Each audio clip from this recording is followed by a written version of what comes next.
سيدنا محمد بن علي وعلى ولي سادتنا علي بن أبي خصوص الشيخ أبو بكر بن سالم والخير بن سالم بن الأنفاس حبيب محمد بن عبد الرحمن وعبد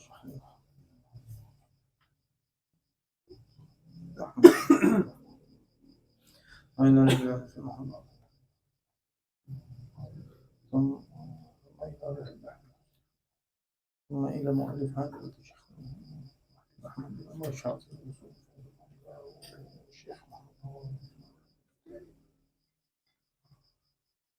وصولهم وفرهم بالخصوص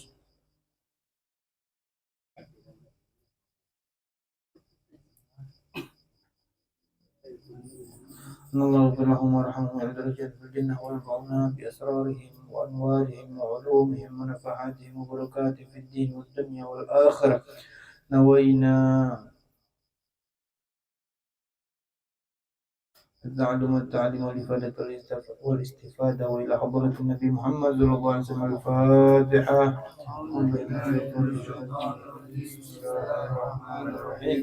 الحمد لله رب العالمين الرحمن الرحيم مالك يوم الدين إياك نعبد وإياك نستعين اهدنا الصراط المستقيم صراط الذين أنعمت عليهم آمين.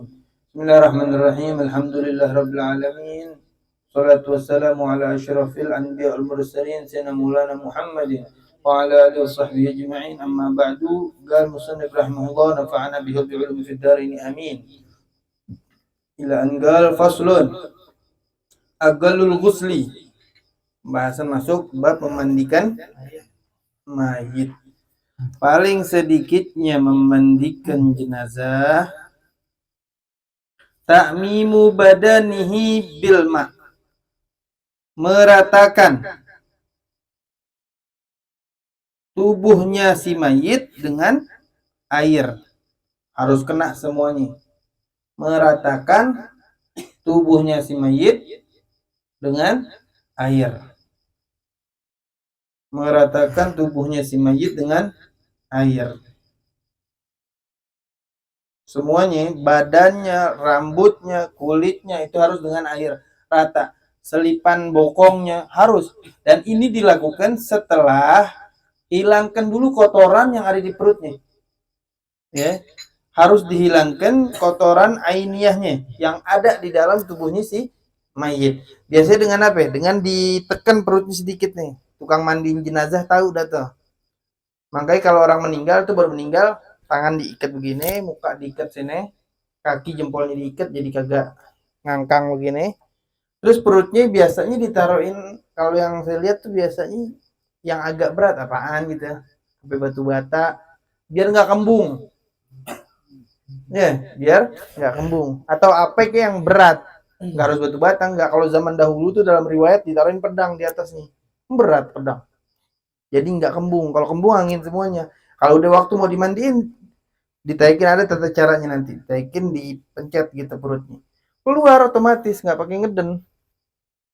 Ntar tainya, kencingnya, semuanya keluar sampai bersih, baru mandikan dengan meratakan air ke seluruh badannya si mayit. Wa akmaluhu, dan paling sempurnanya memandikan mayit. Lanjutannya nih. Dan paling sempurnanya memandikan mayit an yaghsila sau'ataihi, hendaknya membasuh kedua kemaluannya. Pertama, hendaknya membasuh kedua kemaluannya.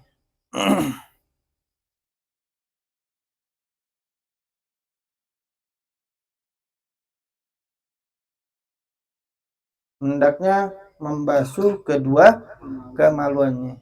Ini yang pertama nih, urutnya. Ini harus urut nih. Paling sempurna pertama bersihin dua kemaluannya si mayit. Wa an yuzilal qadhara min anfihi, dan membersihkan kotoran dari hidungnya. Yang kedua tuh, berikutnya kasih koma. Dan membersihkan kotoran dari hidungnya. Kasih koma atau dikasih nomor nggak apa-apa. Dan membersihkan kotoran dari hidungnya.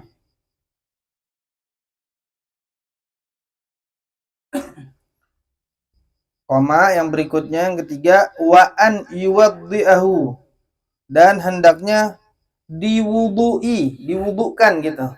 Dan hendaknya diwudukan.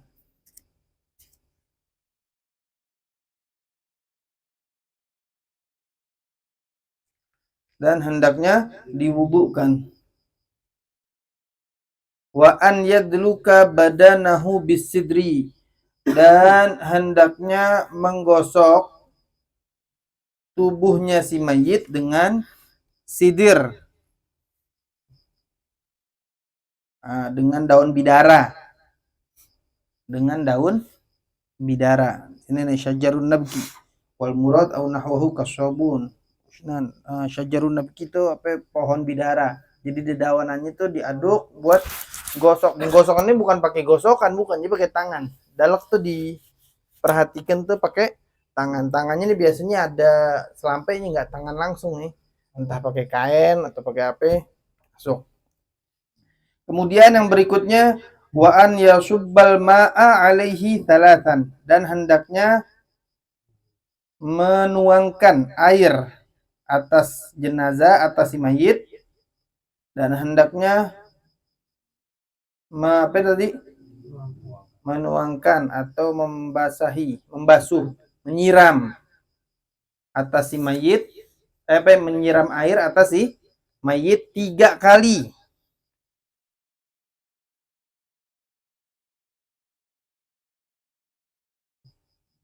Hendaknya menyiram air atas si mayit 3 kali. Yang pertama tadi itu harus membersihkan kedua kemaluannya. Ya. Pertama itu kan membersihkan kemaluannya. Jadi orang yang memandikan hukumnya niat gimana? Hukumnya niat sunnah. Saya niat memandikan si jenazah, hukumnya sunnah. Ya. Wala yajibu lil ghuslil mayyit niyatun bal tusannu faqat. Tapi hukumnya sunnah. Hendaknya orang yang memandikan itu setelah dia mengusap perutnya dengan tangan sebelah kiri, agak ditekan sedikit. Itu untuk apa itu? Keluar kotoran yang tadi Anda bilang. Ya. Setelah itu, dengan ditekan sedikit, jangan sampai nggak ditekan. Takut masih ada kotorannya. Ya. Itu yang pertama. Yang kedua dari giginya, dari apa? Kotoran hidung. Bukan hidung doang. Gigi pun sama. Jadi ntar pakai gosokan, masukin jari telunjuk untuk membersihkan gigi si mayit. Wa kadza min asnanihi bi khirqatin, dengan kain kayak handuk gitu ya. Gimana yang ujung jari aja, nggak semuanya dimasukin. Sian banget gitu. Kalau jenazahnya ompong ya kagak. Ya, ini jenazah yang masih banyak giginya. Ya. Kemudian yang ketiga tadi apa? Mewudui mayit. Mewudui mayit ini wudunya gimana? Ya sama seperti wudunya orang yang masih hidup. Ya, pertama apa? Mulut. Mulut itu gimana tuh? Pokoknya tata caranya tukang mandiin. Saya kagak tahu cara mandiin mayit. Cuman nih prakteknya tuh saya belum pernah. Cuman ada tuh bukunya dari dulu di pesantren pakai bahasa Indonesia. Mungkin kalau ada yang mau mencoba praktekin mandiin jenazah. Cuman kalau mandiin jenazah yang bener nggak sejam. Orang kita ini cepet tuh kelar 3 jam. Yang bener tuh 3 jam bisa lebih. Kenapa? Diperhatikan semua sunnah-sunnah itu diperhatikan. Bener-bener detail. Dalam giliran kelamaan dikit, ngapain itu ya lama banget. Kagak begitu. Itu memang itu afdol, adab-adab semua dilakukan. Kalau kita hanya sekedar banyak udah kelar, perut tekan, banjur 3 kali daun bidara, udah kelar udah. Kagak seperti itu. Nanti adab basuhan pertama gimana bersihnya. Ada adab-adab sunnah-sunnahnya banyak, bukan sedikit. Banyak, makanya bisa sampai 3 jam. Kurang lebih 3 jam, kadang ada yang lebih. Kenapa? Memperhatikan sunnah-sunnahnya semuanya. Enggak sembarangan jadi mandiin mayit. Enggak cuma ditublak, tudukin kayak begitu. Ada tata caranya. Ada tata caranya.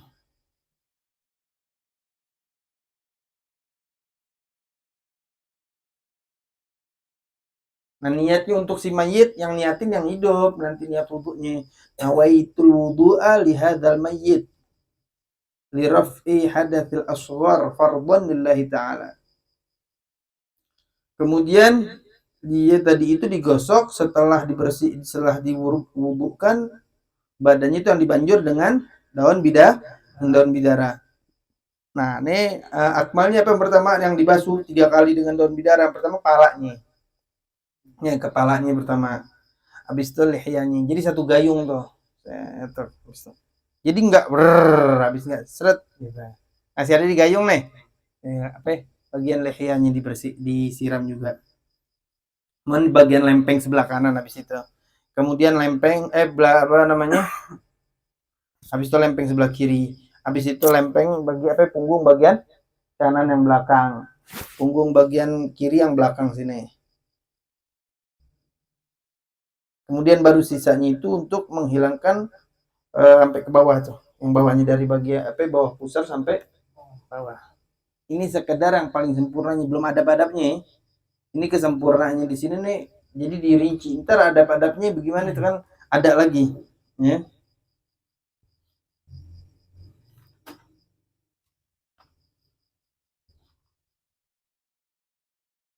Itu daripada tata cara memandikan jenazah yang sempurna afdolnya.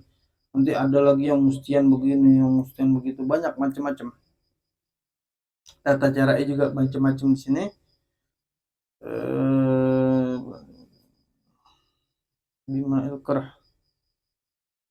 Setelah dimandikan tuh nanti ada lagi dianjurkannya apa?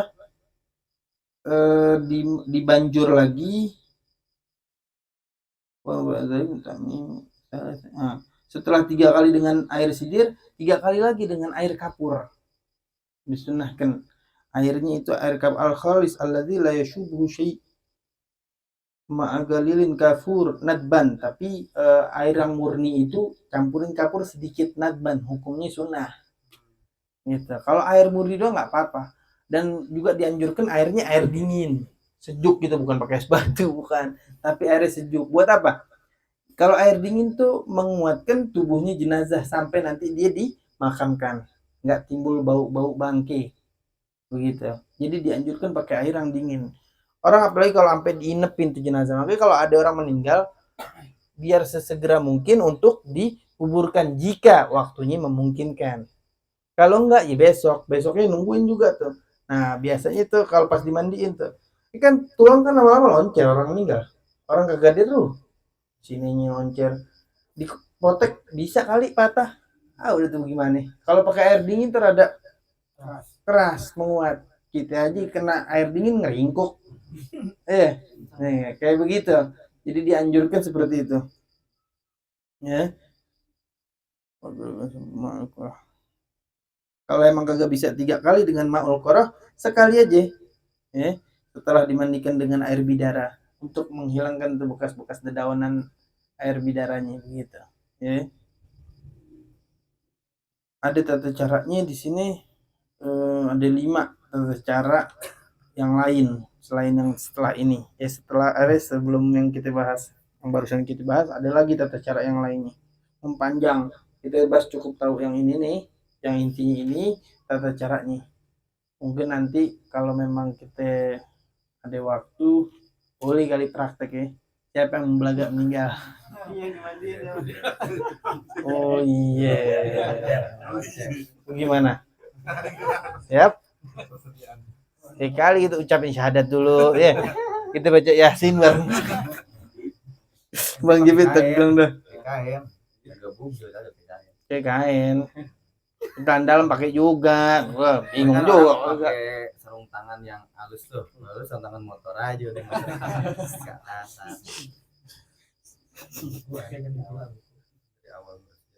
Nanti udah fotokopi. Boleh. Boleh nih kita praktek. Ya. Kalau pas aneh di pondok tuh ada namanya Ustadz Husin Boman. Itu orang yang suka mandiin jenazah di Hadramut. Salim Syafiri. Itu kalau beliau yang ngajarin prakteknya. Cuman pakai boneka. boneka yang ditiup tuh, balon ya. Jadi dipakein tuh boneka gitu. Tapi tuh boneka bisa dilipat kali ya? Apa gimana? Mau sampai rebahan doang gitu. ini mana mengenakan Lebih tepat ya. lebih tepat. Boleh deh. Coba nanti kalau misal fotokopi boleh. Itu kan dari awal Sakratul Maut. Dari Sakratul Maut sampai kain kafannya berapa lipat, yang laki, yang perempuan, semuanya detail. Sampai kuburannya. Bahasa Indonesia. Bukan bahasa Arab, bukan. Makanya boleh fotokopi dah. Sampai dikuburinnya, cara ngebawanya itu kita gali dari depan dari Maksudnya gini, ente emang bukan mandi mayat, tapi nggak ada tahu sunahnya. Nanti ente lihat siapa yang mandi mayat lebih bagus, ente wasiat dari mandi dia orang dulu gitu. Paham ya? Oke, ini pasal kita selesai, pasal pembahasan memandikan mayat. Insyaallah di pertemuan berikutnya ada yang mau dibahas gak? Paling agak pada tahu tadi tata cara kajian kan dibikin oleh ulama. Dia nggak ada pengaruh nazar tuh nggak keluar dari sunnah gitu. Nggak kayak orang kagak ngaji. Iya. Dari setelin MP3 loh. Lagi nazar setelin Arodu MP3. Orang-orang kagak ngaji beda, jangan sama. Apa Bang Jibe? Hanya pakai suara, jangan diem bukan kasar. Belum.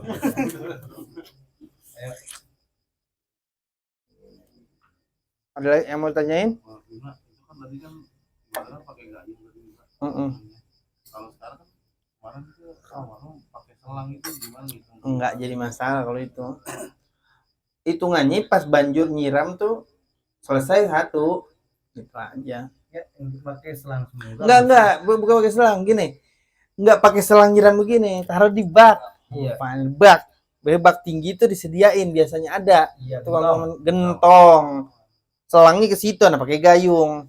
Selain selang gini, kadang-kadang orang pakai selang emang disiram, tapi bukan siram yang kayak ini belum mulai mandiin, jadi ngebersihin Bibna. Nah, abis itu baru tuh basuhan mandi 3 kali Bibna. Terakhirnya pakai sidir, pakai kapur barus. Der aja. Itu buat ngegosok baru neken. Nah, itu dia mulai mandiin tuh. Mulai mandiin. Oh iya, kalau buat bersihinnya kayak selang. Jadi bersihin dulu sama di badan Bibna. Biar buat muzilah dulu tuh. Najasahnya. Iya, najasahnya. Belum terhitung basuhan 3 kali, belum kalau itu. Oh iya lupa. Ada lagi? Kalau mayatnya dalam keadaan berewok yang sangat lebat, di apa namanya? Apa sih ini bahasanya? Lehianya? Selai-selai. Di sela-selain digosok gitu. Enggak. Ya di sela-selain. Ini nanya mandiin be wuduin.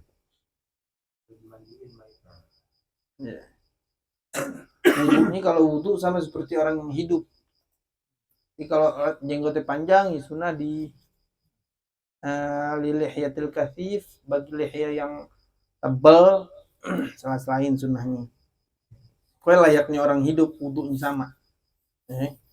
Kalau yang mandiin yang meninggal perempuan, yang mandiin perempuan, yang mandiin laki, yang meninggal laki, yang mandiin laki. Kalau bininya orang meninggal, suaminya mandiin kagak boleh. Udah mandiin mau cium jangan. Biarin cium terakhir kan habisnya dibawa dikubur. Kesian jenazahnya berat ntar gitu. Karena udah nggak ada hubungan mahram. Orang udah meninggal, udah putus hubungan sama ente. Seorang istri meninggal, udah ente nggak ada hak lagi. Itu hakullah, udah haknya Allah. Begitupun ketika seorang laki-laki meninggal, istrinya mau cium jangan kalau bisa. Wasiatin gitu. Kenapa? Udah bukan hak tuh istri lagi, bukan suaminya, udah haknya Allah Subhanahu wa taala gitu. Ini enggak dianjurin kalau buat mencium tuh yang tidak ada hubungan mahram. Kali ponakan, anak bebas. Afdol ya. Iya. Ini pas jidan meninggal ane cium tuh. Idah nenek atau kakek. Yang benar, bukan kakek tiri. Kalau kakek tiri nggak ada hubungan mahram. Cucu nggak ada hubungan mahram. Cucu ini kemarin ya. Ini kakek tiri, ame cucu tiri. Ini kakek, anaknya kawin lagi. Punya cucu kan cucu apa? Cucu tiri, nggak ada hubungan mahram, nggak boleh nyium. Bahkan nih kakek-kakek boleh nikahin cucu tirinya. Hubungan apa? Kagak ada hubungan, boleh. Paham ya? Rada ribet emang ngejelimet kalau masalah bab mahramnya. Kagak boleh tuh. Kalau bisa jangan. Perempuan jangan ikut nguburin tuh jangan. Perempuan jangan ngikut nguburin. Itu jenazah mestinya dapat rahmat, cucuran rahmat, hujan rahmat dari Allah. Akhirnya kagak dapet. Gara-gara apa? Perempuan ngikut. Jangan. Ya. Diem-diem di rumah baca tahlil. Tahuan ngirimin pahala biar girang tuh jenazah. Ya. Kalau mau ziarahin, ajak mahram kalau bisa. Itu pun hanya untuk keluarga aja, jangan apa namanya? Jangan sendirian, ajak suaminya. Itu kalau yang meninggal. Ziarah mahram ada yang mahramnya. Ya, ajak yang ada mahramnya begitu. Ini kira jarang. Astagfirullah, bukan ngejarah Bang JB. Ayah JB. Ada lagi. Ya. Kalau di mayatmu masih ada benda asing gitu, misalnya kalau patah pakai pen. Nah, nih pembahasan ini sebenarnya belum masuk. belum ntar aja berarti. Ntar setelah tutup ya. Itu pertanyaannya Oke. Jangan sampai lupa ntar nanyain itu. Ini pembahasan ada babnya soalnya nih. Aneh buka sedikit nanti. Yumbasyul mayit masalahnya. Ada lagi? Kalau pen kan orang ada yang mau nyabut kali, kalau emas hanya keren banget. Emas ini emas. Makanya nanti biar bahas dah. Kalian ada lagi? Kalau Tato enggak. Masih hidup aja enggak? Tatonya gambar apa? kalau sampai ribet dulu. Maksudnya tatonya mesti dibuang dari kulitnya. Enggak. Biarin seadanya. Biar. Wudunya masih hidupnya aja wudunya sah. Menghilangkan tato hukumnya kalau menyiksa jadi haram. Ya. Kan biasa orang kan menghilangin. Kagak, itu kagak mencegah masuknya wudu. Cuman bukan berarti halal mentato Mentato hukumnya haram. Tidak diperbolehkan. Kalau udah kelanjur gara-gara badung bisa dihapus. Kalau mau ngapus nyeksa diri hukumnya haram. Jangan, tapi wudunya masuk wudunya tetap. Cuman tato asli. Kan ada tato-tatoan yang dari Ciki yang gope. Ciki yang gopean. Saya mungkin begini, nah, ada orang katakan aurat nggak pernah, suruh pulang lagi karena tutup auratnya karena pulang lagi.